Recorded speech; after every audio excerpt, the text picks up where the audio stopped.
শুরু হচ্ছে আজকের গল্প। বসন্ত এসে গেছে। কলমে বাবুরাম মণ্ডল। 4 বছরের প্রেম 4 মিনিটে ডিসমিস। 4 মিনিট হবে না, হবে 1 মিনিট, মাত্র 2-3টে বাক্য। নির্মাল্য হঠাৎ মাঝরাতে ফোন করে বলল, কিছু মনে করো না, বাপ মায়ের চাপাচাপিতে বিয়ে করতে বাধ্য হচ্ছি। আগামীকাল ওরা আমায় আশীর্বাদ করতে আসবে। আর যোগাযোগ রেখো না, নাম্বার ডিলিট করে দিও। আর হ্যাঁ, 4 বছর পরে তোমায় একটা সত্যি কথা বলি।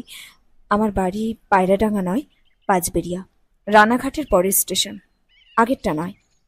নির্মলের সঙ্গে কলেজে পরিচয়, আলাপ, প্রেম, ঘনিষ্ঠতা সব তখন। ওর বিয়ের খবরটা মানতে পারিনি সহজে। অনেকদিন আপসেট ছিলাম, প্রায় 2 বছর লেগেছিল ভুলতে। ইদানিং চাকরি সূত্রে প্রতিদিন পায়রাডাঙ্গা পাঁচবেড়িয়া হয়ে আড়ংঘাটা যেতে হয়। যতবার পাঁচবেড়িয়া পার হই ততবার নির্মাল্যর কথা মনে পড়ে। মনে হয় ট্রেন থেকে ঝাঁপিয়ে নামি, তারপর ছুটে চলে যাই ওর কাছে। আবার ভাবি, না থাক, ওর স্ত্রী আছে, বাবা মা ভাই বোন আত্মীয় স্বজন সবাই আছে, পাড়া প্রতিবেশী আছে, মান সম্মান আছে। হঠাৎ করে গিয়ে উঠে কি পরিচয় দেব, কি বা বলবো? কোনো কারণে যদি ওর স্ত্রী জানতে পারে প্রাক্তন প্রেমিকা বাড়ি অবধি ধাওয়া করেছে, তাহলে সাংসারিক অশান্তিতে ডুবে যাবে নির্মাল্য। সেটা ভালো হবে না। কিন্তু মন যে মানে না, কোনো কথাও শুনতে চায় না। কিছুদিন যাবত এমন মনে হচ্ছে যেন পাগল হয়ে যাব। একদিন স্কুলের কলিগ সুমনাদিকে সব খুলে বললাম। দিদি খুব দিলদরিয়া, খুব মিশুকে। বয়স হয়ে গেল, কারণে অকারণে মারাত্মক খিস্তি দিতে ওস্তাদ। অনেক ছেলে এ বিষয়ে ওনার কাছে নস্যি। সব শুনে সুমনাদি আগে হেসে নিল, তারপর গম্ভীর হলো, শেষে নির্বাক হয়ে চেয়ে রইল অনেকক্ষণ। দীর্ঘ সময় পর গভীর শ্বাস টেনে বলল, মরেছিস। মরেছিস শব্দটা আমার জন্য সঠিক বিশেষণ।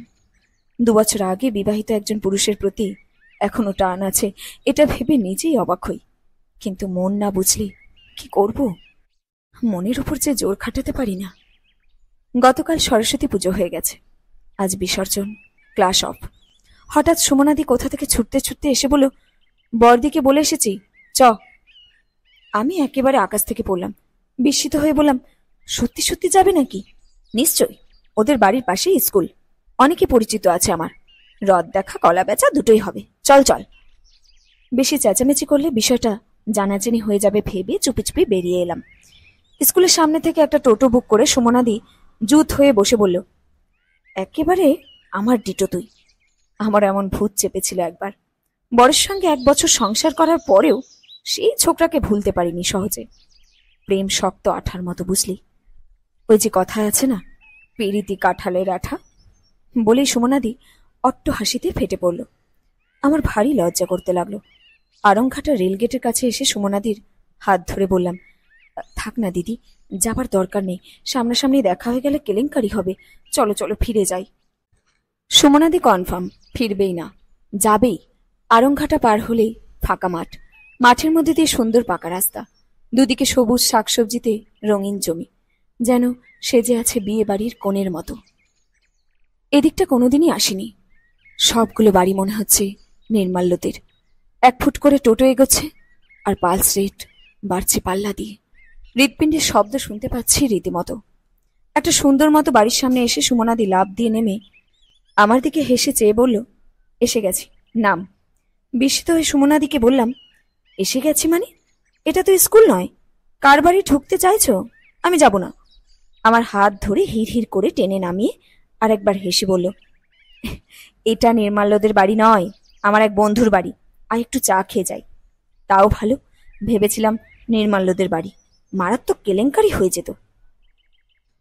বাড়িটি চমৎকার। এখানে এত সুন্দর মকান যিনি বানাক না কেন, তার রুচিবোধ আছে। উঠোনের দুদিকে রংবাহারি অনেক ফুল গাছ।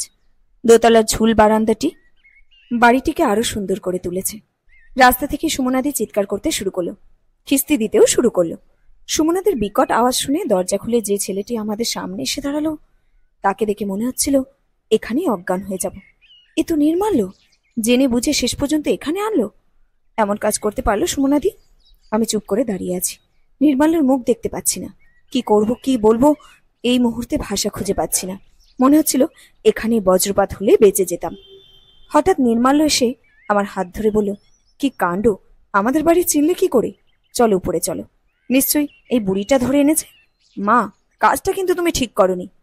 মা? নির্মাল্য কি তবে সুমনাদির ছেলে? এটা সুমনাদির বাড়ি? সুমনাদি এতক্ষণ চুপ করেছিল। হঠাৎ ছেলের হাত থেকে ছাড়িয়ে আমায় বুকে টেনে নিয়ে বলল, তোর কথা অনেক পরে জানতে পেরেছি রে মল্লিকা। অনেক পর বুঝতে পেরেছি ছেলে আমার তোকে না ফেলে বাঁচবে না। আমার শাসনে ও মরেই যেত।